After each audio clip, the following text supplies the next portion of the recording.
দর্শক মণ্ডলী, সারা বাংলাদেশের ন্যায় মৌলভীবাজার হবিগঞ্জে মহা ধুমধামে পালিত হচ্ছে শ্রী শ্রী জগন্নাথ দেবের রথযাত্রা মহোৎসব 2025।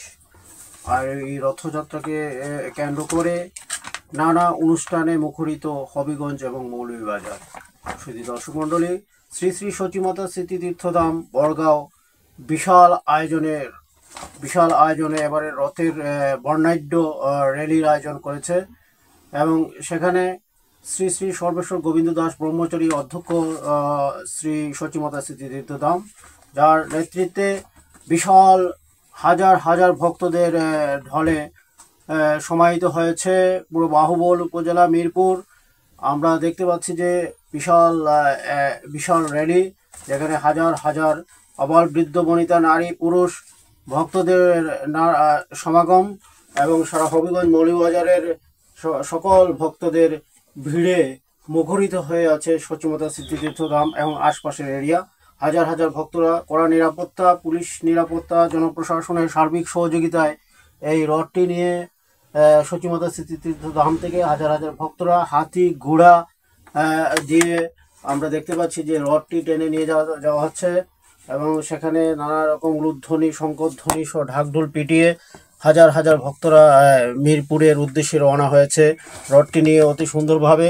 সেখানে হচ্ছে চারিপাশে হাজার হাজার ভক্তদের ভিড়, প্রশাসনের কড়া নিরাপত্তার মধ্যে দিয়ে রথটি নিয়ে বিকেলে তারা মিরপুর পর্যন্ত পয়েন্টে গিয়েছিল এবং সেখান থেকে আবার রথটি সচিমাতা স্মৃতিতীর্থধামে নিয়ে আসা হয়। শুধু দর্শক মণ্ডলী, আমরা দেখতে পাচ্ছি যে এই রথের মিলন মেলায় ভক্তরা একত্রিত হয়েছেন নানা আনন্দ নেচে গেয়ে কীর্তন ঢোল কীর্তনে উলুধ্বনি দিয়ে।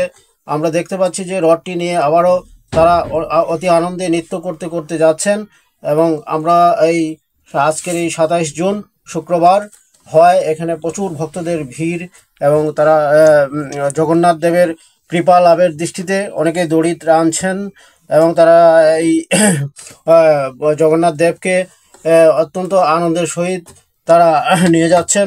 শুধু দর্শক মণ্ডলী, আমরা উল্টো রথযাত্রার সেই অনুষ্ঠানটি আবারও 5ই জুলাই শনিবার অনুষ্ঠিত হবে। সবাইকে সচিমাতা ধামের পক্ষ থেকে শুভেচ্ছা অভিনন্দন জানিয়েছেন সচিমাতা ধামের অধ্যক্ষ শ্রী সর্বেশ্বর গোবিন্দ দাস ব্রহ্মচারী অধ্যক্ষ মহোদয়। আপনারা আসবেন এবং সচিমায়ের কৃপা লাভ করবেন। সবাইকে অসংখ্য ধন্যবাদ জানিয়ে আজকের এই রথযাত্রা মহোৎসব থেকে আমরা বিদায় নিচ্ছি। আবারও ফিরে আসবো আপনাদের সাথে। সবাই ভালো থাকবেন, সুস্থ থাকবেন, সচিমায়ের কৃপা বর্ষিত হোক আপনাদের উপরে, এই বলে আমি আমার বিদায় নিচ্ছি। ধন্যবাদ সবাইকে।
হরে কৃষ্ণ।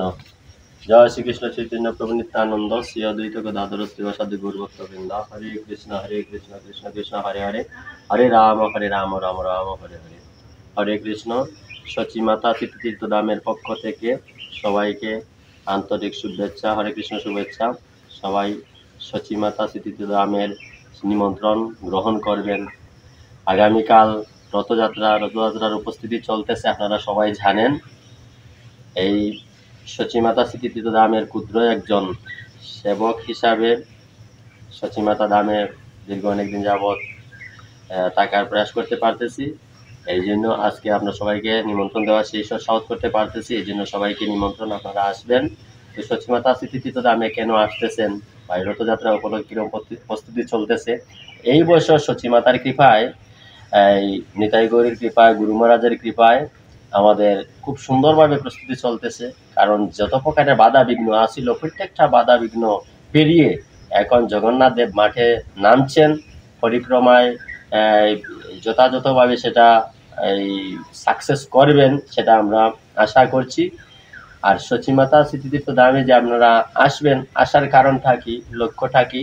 চৈতন্য মহাপ্রভু সচিমাতাকে যখন মহিমান্বিত করেন, তখন বলছিলেন যে সচিমাতার কাছে এসে গঙ্গা ও তুলসী পবিত্র হয়। সকল পবিত্র করে যে গঙ্গা তুলসী দ্বারা হয়ন জন্য তোমারে পড়ছি, গঙ্গা আর তুলসী সচিমাতাকে স্পর্শ করে পবিত্র হয়। এবং আরো অনেক বাণী রাখছেন যে জন্ম জন্মনি তৎকৃত জাত হম যৎ প্রদেশ করছে শ্রী সচিতি শ্রী সচিতি শ্রী সচিতি শ্রমে গুরু। কোনো ব্যক্তি যদি 3 বার শ্রী সচি শ্রী সচি শ্রী সচি উচ্চারণ করে, তাহলে তিনি আমার গুরু এবং জন্ম জন্মান্তরে আমি তার প্রতি কৃত হই। এই কথাটার মধ্যে কত সারগর্ভ লুকিয়ে আছে। এই জন্য আমরা দেখতেছি যে জয় জয় জগন্নাথ সচির নন্দন, আমরা সবাই কীর্তন করতেছি যে জয় জয় জগন্নাথ সচির নন্দন, সচিমাতা এবং জগন্নাথ মিশ্রের নন্দনকে যেই গৌর সেই কৃষ্ণ সেই জগন্নাথ। এই জন্য আমরা যে পুরী ধামে গেলে জগন্নাথ পাচ্ছি, আর সচিমাতা স্মৃতিতীর্থ ধামে আসলে আমরা সরাসরি জগন্নাথ মিশ্র এবং সচিমাতাকে পাচ্ছি। এটা আমরা খুব সুন্দরভাবে একটা ভগবানের সেবায় যুক্ত হইতে পারতেছি। এটা আমরা অনুভব করতে পারতেছি। যারা আসে সবাই আনন্দ পাচ্ছেন। যেমন নবদ্বীপে গেলে গৌরাঙ্গ মহাপ্রভু পিতৃভূমি বলে, এই আবার বৃন্দাবন গেলে কৃষ্ণের আবির্ভাব স্থান বলে। এখন কৃষ্ণ গৌর জগন্নাথ মিলে যদি এক বিগ্রহ হয়ে থাকে, আর তিনি যদি বলে থাকেন যে আমার মায়ের 3 বার নাম উচ্চারণ করলে তার দুঃখ, আমি তার কাছে বিক্রি হয়ে যাব এবং সে আমার গুরু হয়ে যাবে, এই কথাটার মাধ্যমে আমরা কত আনন্দ পাচ্ছি এবং কত তৃপ্তি পাচ্ছি।